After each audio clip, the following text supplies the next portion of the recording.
नमस्कार, next nine news देख रहे हैं आप। मैं हूं आपके साथ तनुज दीक्षित। लोकसभा चुनाव संपन्न होने के बाद जब से एनडीए की सरकार बनी है तब से कहीं ना कहीं बड़े बड़े सवाल खड़े हो रहे हैं, क्योंकि इस बार जिस तरह से बीजेपी ने उत्तर प्रदेश में भारी हार का सामना करना पड़ा है बीजेपी के लिए, और समाजवादी पार्टी जिस तरह से इस बार अच्छा प्रदर्शन करती नजर आई है, तब से कहीं ना कहीं ये कयास लगाए जा रहे हैं कि इस बार उत्तर प्रदेश में जो होने वाले विधानसभा चुनाव है जो कि 2027 में होंगे, और जो उत्तर प्रदेश में अब अभी जो कुछ उपचुनाव होने वाले हैं कुछ सीटों पर, 10 सीटों पर तकरीबन, उन सीटों पर इस बार भारतीय जनता पार्टी को करारी हार का सामना भी करना पड़ सकता है। ऐसे में आज जिक्र करेंगे चंद्रशेखर आजाद का, जो पूरी तैयारी में लग चुके हैं अखिलेश यादव का खेल बिगाड़ने के लिए। दरअसल उत्तर प्रदेश में जो उपचुनाव होने वाले हैं उसमें चंद्रशेखर आजाद अपने कैंडिडेट उतारने के लिए तैयार हैं। चंद्रशेखर आजाद ने कल ये ऐलान भी किया था कि उत्तर प्रदेश का विधानसभा चुनाव जो होगा वो मैं अकेले लड़ूंगा। अब ऐसे में भी उपचुनाव को लेकर कुछ कहते तो नजर नहीं आए, लेकिन हाँ, ये बात कंफर्म है कि चंद्रशेखर आजाद शांत नहीं बैठेंगे और उत्तर प्रदेश की इन सीटों पर अपने कैंडिडेट जरूर उतारेंगे। अब अगर चंद्रशेखर आजाद अपने कैंडिडेट उतारते हैं तो कहीं ना कहीं इसका घाटा अखिलेश यादव को होगा, बीएसपी को होगा, और इसका पूरा फायदा बीजेपी पार्टी को मिलता दिखाई देगा। कुछ सवाल होंगे। हमारे साथ स्टूडियो में समय मौजूद है अक्षय। क्या स्थिति यहाँ पर दिखाई दे रही है? जिस तरह से बात निकलकर सामने आ रही है कि चंद्रशेखर आजाद जो है, जो कि नगीना सीट से मौजूदा सांसद है, वो तैयारी में है कि भाई अब जो उपचुनाव सीटों पर होंगे उत्तर प्रदेश में, वहां पर मैं अपने कैंडिडेट उतारूंगा। विधानसभा चुनाव जो कि 2027 में होने वाले हैं, अभी 3 साल का वक्त है उसका, पहले ही वो ऐलान कर चुके कि सभी सीटों पर कैंडिडेट उतारूंगा और अकेले चुनाव लड़ूंगा। इसका पूरा जो घाटा है समाजवादी पार्टी को मिलता दिखाई देगा। दलित वोट कटेगा, मुस्लिम वोट कटेगा। इसका क्या फायदा बीजेपी पार्टी उठा पाएगी?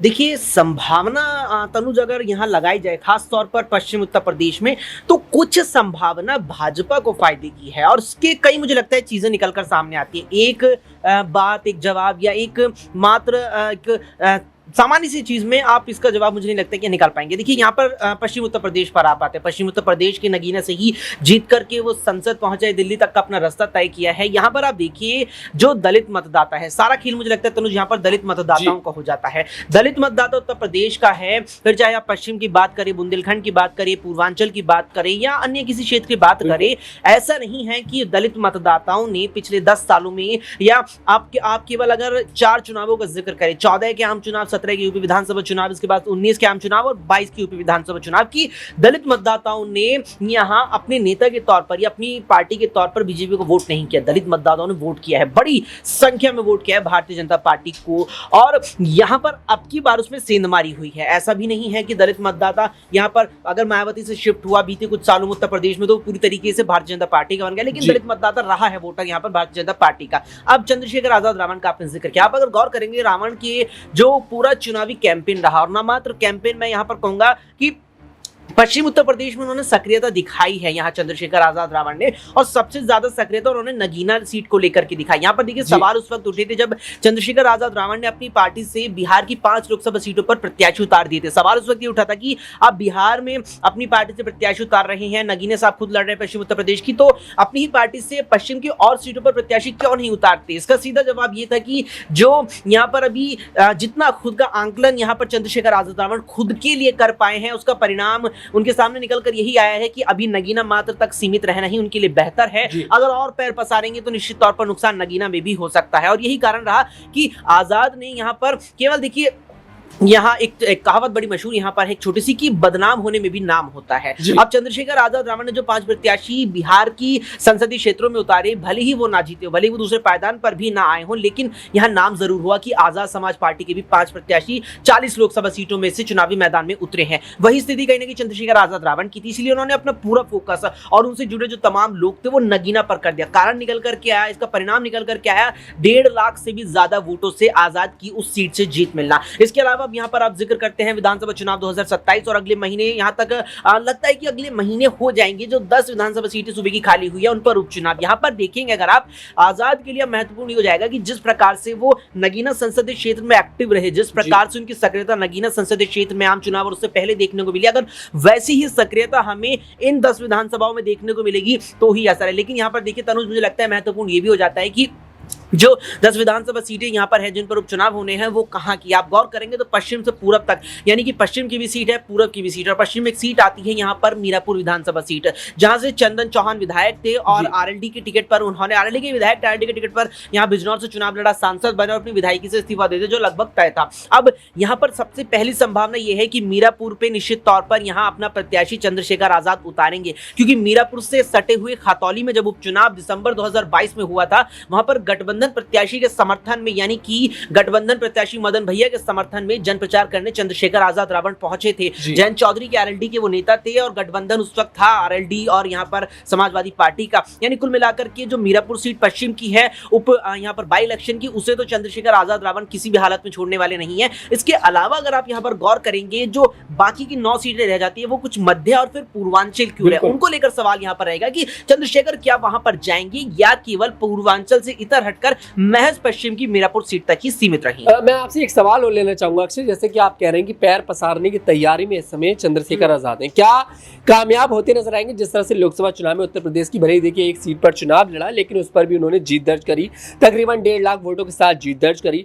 क्या अगर उत्तर प्रदेश में सभी सीटों पर विधानसभा चुनाव लड़ते हैं तो कितनी सीटों पर आपको संभावना लग रही है कि जीत दर्ज कर पाएंगे? देखिए, इसका तुलना मुझे लगता है शायद सही नहीं होगी। हाँ, आप देखेंगे नगीना से जीत जो यहाँ चंद्रशेखर आजाद रावण ने दर्ज की है वो वाकई में काबिले तारीफ उन्होंने काम किया, और जिस प्रकार से उन्होंने काम किया चुनावों में 1.5 लाख वोटों से भी बड़ा यहाँ पर उनकी जीत का मार्जिन रहा। लेकिन तनुज, अगर आप यहाँ पर देखेंगे तो चंद्रशेखर आजाद रावण ने केवल नगीना सीट को कवर किया। नगीना बिजनौर के अंतर्गत आती है, बिजनौर तक वो नहीं गए, वो केवल बिजनौर की नगीना में यहाँ सीमित रहे। अब जब आप यहाँ पर देखेंगे तो पश्चिम से उनकी राजनीति शुरू होती है। पश्चिम का हमने जिक्र किया कि खतौली के उपचुनाव में भी वो पहुंचे। अब पश्चिम में एक बहुत बड़ा तबका है, भारतीय जनता पार्टी का गढ़ जरूर कहा जाता है पश्चिम को, हालांकि अब की बार बड़ा झटका पश्चिम में भी लगा है भाजपा को।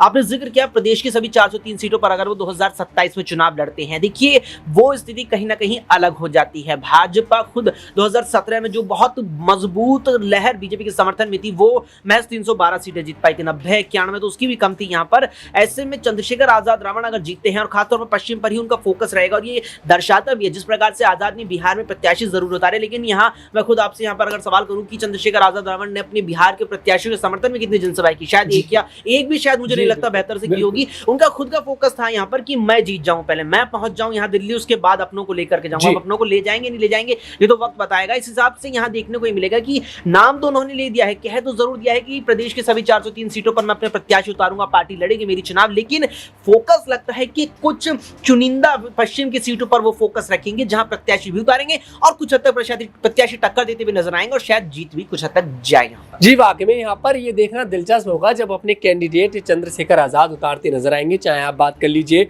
उत्तर प्रदेश में जो सीटें खाली हुई हैं उन पर उपचुनाव की, या फिर आप जिक्र कर लीजिए 2027 में जो विधानसभा चुनाव होने वाले हैं उनकी। लेकिन कितनी सीटों पर चंद्रशेखर आजाद जो कि नगीना सीट से मौजूदा सांसद है उनका फोकस रहेगा, क्योंकि लोकसभा चुनाव में देखा गया सिर्फ और सिर्फ नगीना सीट पर ही पूरी तरह से फोकस था आजाद का। अगला सवाल मेरी सहयोगी माही से लेंगे।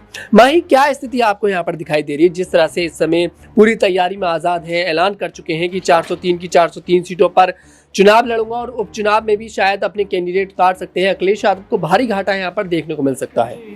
जी, इसमें देखिए दो राय नहीं है। इसके पहले भी अगर देखा जाए पूरा मामला तो कहीं ना कहीं तनुज, उन्होंने चंद्रशेखर आजाद ने पहले भी ये कह दिया था कि अगर सभी सीटों पर मैं अपने प्रत्याशी उतारता तो जाहिर तौर पर इंडिया गठबंधन को भारी हार का सामना करना पड़ता। तो इस तरीके से अगर पूरा मामला देखा जाए तो वाकई में चंद्रशेखर आजाद कहीं ना कहीं अब वोट काटते हुए इंडिया गठबंधन का नजर आएंगे। ऐसे में इंडिया गठबंधन को ही नुकसान नहीं होने वाला है, मायावती को भी बड़ा झटका लगेगा। और अगर ऐसा होता है तो कहीं ना कहीं चंद्रशेखर आजाद को अपने पाले में लेने के लिए इंडिया गठबंधन हो या मायावती हो पूरी जद्दोजहद करते हुए नजर आएंगे। और साफ तौर पर इसका जो फायदा होगा वो भारतीय जनता पार्टी को मिलता हुआ नजर आएगा, क्योंकि चंद्रशेखर आजाद लगातार दलितों की राजनीति करते हैं और उनके साथ जो युवा वर्ग है कहीं ना कहीं जुड़ता हुआ नजर आ रहा है। तो ये पूरा जो मामला आप देख रहे हैं ना, कहीं ना कहीं चंद्रशेखर आजाद के इर्द गिर्द घूमता हुआ नजर आ जा रहा है। अब ऐसे में देखना बेहद दिलचस्प होगा कि क्या वाकई में अब जनता उनको किस तरीके से सराहती हुई नजर आती है। जैसे उन्होंने इस बार के चुनाव में 2 सीटों पर अपने प्रत्याशी उतारे थे, लेकिन डुमरियागंज में हार जाते हैं, नगीना पर उनकी जीत होती है। तो मुझे लगता है कि कौन सा नेता है जहां पर वो जनता के बीच जुड़ पाया, कितना अपने किरदार को निभा पाया राजनीतिक तौर पर, वही बात निकल कर सामने आती है। जरूरी नहीं कि 403 सीटों पर अगर चंद्रशेखर आजाद उतार देंगे तो सारी सीटें वो जीत जाएंगे, ऐसा कुछ नहीं। उसके लिए अभी उनको बहुत मेहनत करनी है और ये अभी उनकी पहली सीढ़ी है। और अगर इस बार चंद्रशेखर आजाद जाहिर तौर पर अगर सीटों पर उतारते हैं हमने प्रत्याशी, तो जीत तो देखने को मिल सकती है 10 से 15 सीटों पर। जी बिल्कुल, अब देखना ये दिलचस्प होगा कि आखिरकार चंद्रशेखर आजाद जब चुनावों की तैयारी में रहेंगे तो कितनी जनसभाएं यहाँ पर करते नजर आएंगे, क्योंकि जैसे देखा बिहार में अपने प्रत्याशी तो उतारते हैं लेकिन उनके लिए समर्थन में कोई जनसभा करते नजर नहीं आते हैं। खैर, चंद्रशेखर आजाद के अपने प्रत्याशी उतारने के बाद उत्तर प्रदेश में समाजवादी पार्टी को कितना घाटा हो सकता है, इस पर आपको क्या कुछ लगता है कॉमेंट सेक्शन में जरूर बताइएगा। अगर आपको हमारा वीडियो पसंद आए, हमारे वीडियो को लाइक करें, शेयर करें और हमारे चैनल को जरूर सब्सक्राइब करें।